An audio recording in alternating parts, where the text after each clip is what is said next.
Psikologi Umum akan menjelaskan mengenai perkembangan awal dalam fisiologi dan tumbuhnya psikologi eksperimen. Definisi fisiologi. Fisiologi atau biasa disebut dengan ilmu faal merupakan salah satu cabang ilmu biologi yang berkaitan erat dengan perkembangan serta pencarian suatu sistem keberlangsungan tentang kehidupan. Istilah fisiologi berasal dari bahasa Belanda yaitu fisiologi yang dirangkai dari dua bahasa Yunani kuno yaitu physis berarti pengertian hakikat atau asal-usul dan logia berarti makna penelitian. Sedangkan istilah faal diadaptasi dari bahasa Arab yang memiliki arti pertanda, fungsi, dan kerja.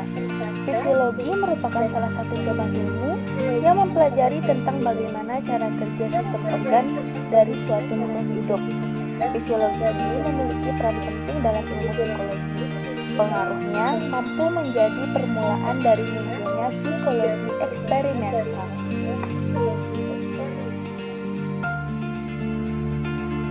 Tokoh yang berperan dalam perkembangan ilmu fisiologi. Yang pertama Charles Bell dan Francois Magendie. Charles Bell merupakan ahli fisiologi asal Skotlandia yang melakukan penelitian mengenai anatomi otak. Di dalam bukunya, ia menjelaskan perbedaan sistem saraf sensorik yang membawa impuls ke otak dan sistem saraf motorik yang membawa impuls dari otak ke organ respon. Sedangkan Francois Magendie melakukan eksperimen hewan pada pengobatan ilmiah dan melakukan pekerjaan neurofisiologis perintis di berbagai bidang, termasuk sistem cairan cerebrospinal, peningkatan pemahaman fungsi saraf wajah, dan diferensiasi sifat sensorik dan motorik saraf tulang belakang. Hukum mereka berdua disebut dengan hukum Bell-Magendie. Yang kedua, Johannes Muller. Johannes Muller merupakan salah satu filsuf di abad ke-19. Menurut teorinya, mata sebagai sistem sensorik tidak hanya bereaksi pada rangsangan optik eksternal, tetapi juga bereaksi terhadap rangsangan internal yang berasal dari imajinasi manusia. Yang ketiga, Hermann von Helmholtz. Penelitiannya mengenai kecepatan stimulus pada penglihatan dan pendengaran. Helmholtz juga mengadakan eksperimen mengenai waktu reaksi. Penelitian tersebut menghasilkan bahwa terdapat perbedaan individual. Yang keempat, Ewald Hering. Teori Hering didasarkan pada analisis persepsi visual. Pengalaman menunjukkan bahwa subjek yang sadar membutuhkan 4 warna unik untuk mengkarakterisasi persepsi, yaitu biru, kuning, merah, dan hijau. Gagasan sentral dalam Hering konsepnya adalah bahwa merah dan hijau adalah warna yang berlawanan karena mereka tidak pernah dimunculkan secara bersamaan oleh stimulus warna. Hal yang sama berlaku untuk biru dan kuning. Yang kelima, Christine Ladd Franklin. Ia berhasil mengembangkan teorinya sendiri tentang penglihatan warna sambil mengusulkan bahwa ada suatu proses di mana kemampuan untuk merasakan kombinasi warna berkembang dari waktu ke waktu. Dalam karya-karyanya tentang penglihatan warna, ia berpendapat bahwa penglihatan hitam putih dikembangkan terlebih dahulu.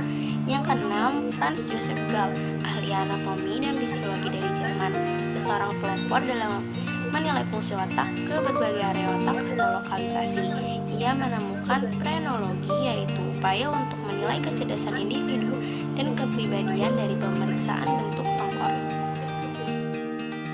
Tokoh yang ketujuh, Paul Broca.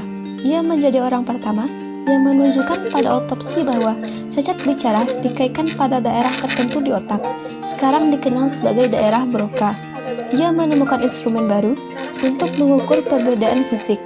Ia dan temannya, Alfonso Bertillon, yakin pengukuran kuantitatif menunjukkan karakter dan kemampuan individu. Sementara Broca dan ilmuwan lain yang melakukan pengukuran antropometrik percaya bahwa bentuk dan ukuran tengkorak menunjukkan bahwa orang Eropa lebih unggul atau cerdas. Tokoh yang ke-8, Gustav Fitch, Edward Hilsig, dan David Ferrier. Mereka memberikan dukungan eksperimental untuk area motor hipotesis Jackson di korteks.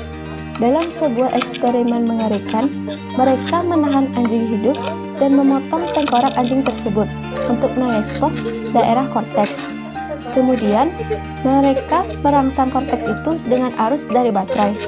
Fries dan Hizzig melihat bahwa stimulasi korteks menyebabkan pergerakan otot kontralateral anjing. Dengan demikian, Fries dan Hizzig memberikan bukti eksperimental pertama yang diakui secara luas yang akhirnya dikenal sebagai korteks motorik. Fries dan Hizzig melanjutkan untuk mendukung temuan mereka dengan merusak area korteks pada anjing dan mengamati bahwa anjing-anjing itu kemudian mengalami kesulitan dalam gerakan. Eksperimen mereka ini kemudian direplikasi oleh David Ferrer. Tetapi, banyak yang akan tetap skeptis terhadap keberadaan korteks motorik. Namun, kini korteks motorik diakui sebagai daerah penting dalam pergerakan otot. Tokoh-tokoh dengan eksperimen yang sangat berpengaruh dalam psikologi. Yang pertama, Hermann von Helmholtz. Penelitiannya mengenai kecepatan stimulus pada penglihatan dan pendengaran. Helmholtz juga mengadakan eksperimen mengenai waktu reaksi. Penelitian tersebut menghasilkan bahwa terdapat perbedaan individual. Baiklah, tokoh-tokoh dengan eksperimen yang sangat berpengaruh dalam psikologi yang kedua ialah Ernst Weber.